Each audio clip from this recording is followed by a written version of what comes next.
एक समय की बात है। एक छोटे से गांव में रामू नाम का गरीब किसान रहता था।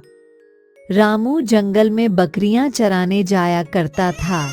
एक दिन रामू बकरी चराने के लिए घर से निकल रहा था।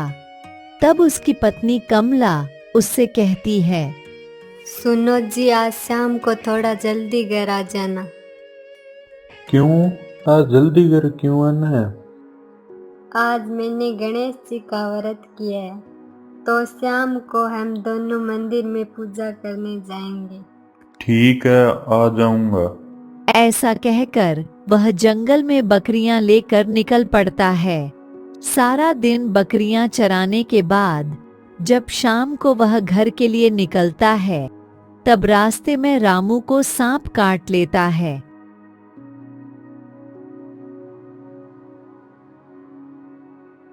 और रामू मूर्छित होकर वहीं गिर पड़ता है। रामू की पत्नी घर पर रामू का लगातार इंतजार कर रही होती है।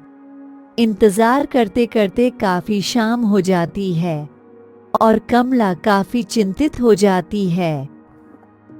हे भगवान, क्या हो गया उनको? कहाँ रह गए? जाते टाइम तो उन्होंने जल्दी आने का ही बोला था। काफी टाइम इंतजार करने के बाद वह भी जंगल की तरफ रामू को ढूंढने के लिए निकल पड़ती है। आगे रास्ते में वह देखती है कि रामू जमीन पर पड़ा हुआ था और बकरियां भी आसपास नहीं थीं। अरे, क्या हो गया आपको? और बकरियां कहाँ पर है? आप कुछ बोल क्यों नहीं रहे हो?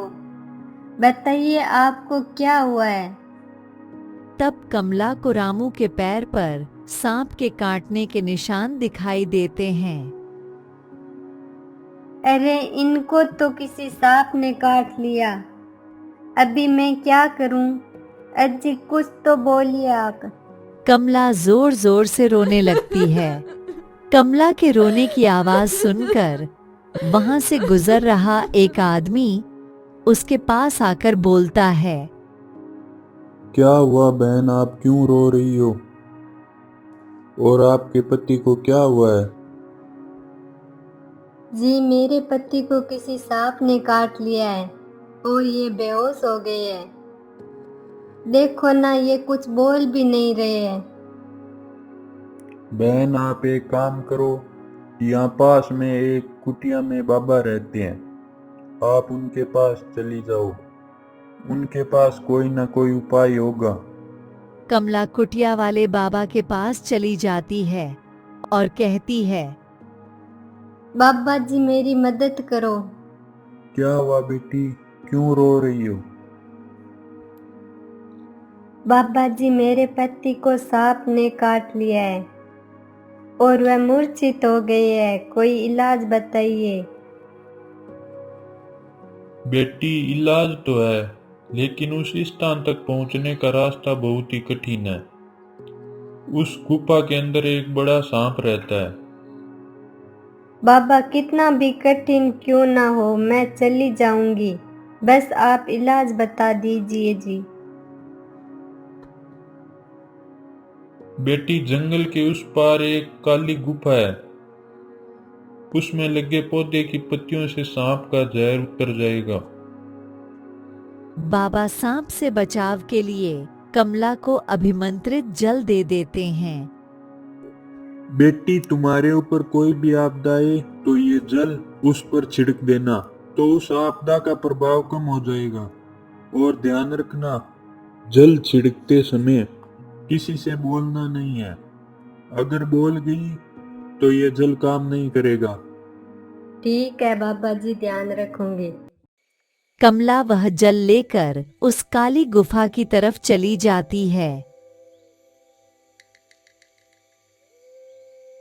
जंगल में अनेक कठिनाइयों का सामना करके वह गुफा के पास पहुंच जाती है।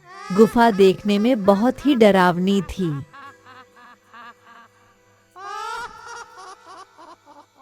गुफा के अंदर उसका सामना उस बड़े सांप से होता है। वह उस बड़े सांप को बाबा के द्वारा दिए गए जल से मूर्छित कर देती है और जड़ी बूटी वाले पौधे की पत्तियां तोड़ लेती है। वह पत्तियां लेकर अपने पति के पास पहुंच जाती है और अपने पति के पैर पर लगा देती है। कुछ समय बाद रामू को होश आ जाता है और वह कमला से कहता है, मुझे क्या हुआ था और तुम यहाँ जंगल में क्यों आई हो? तब कमला रामू को सारी बात बताती हैं। फिर दोनों घर की तरफ चले जाते हैं।